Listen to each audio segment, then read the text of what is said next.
Andrea. Stephen and me, our hearts are with you, and the family of John. I'm just a baby in his life. I've only known him for about 5 years. He would come to Walmart to visit us girls.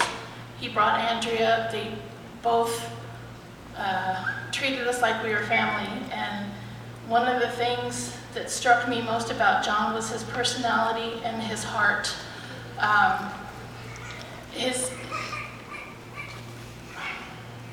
He was just immensely happy all the time. I struggled with my son. I didn't know what I was going to say today, and he said, just talk about his personality. And John was an OG, and my son Stephen looked at me with big eyes, and I said he was ornery and he was goofy. And that's how I remember John. He would say, I'm going to be back, I'm going to be back. And we're like, okay.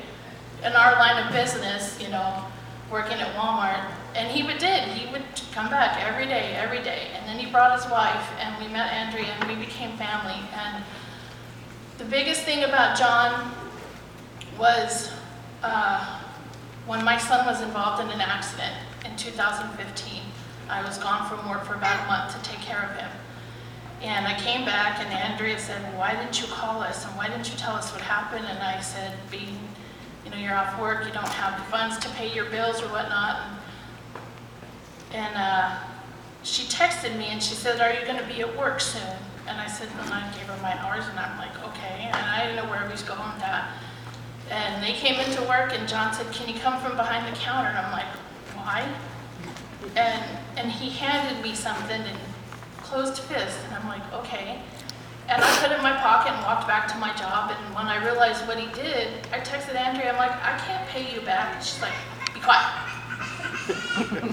And I'm like, who does that? And that was John. That was John first and foremost, and he said, we're going to do this, and Andrea's like, okay.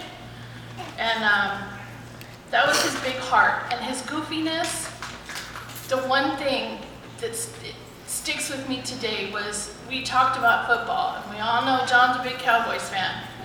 And he asked me, what team are you a favor of? And I said, the Pittsburgh Steelers. And he put his hand on my shoulder, and he shook his head, and he said, you're still young, you'll learn. And I said, oh my gosh, here we go, John. But that was his humor and his personality, and that and his big heart is what I'm going to miss. So save a room for this Steeler fan, because I'm going to come haunt you, John.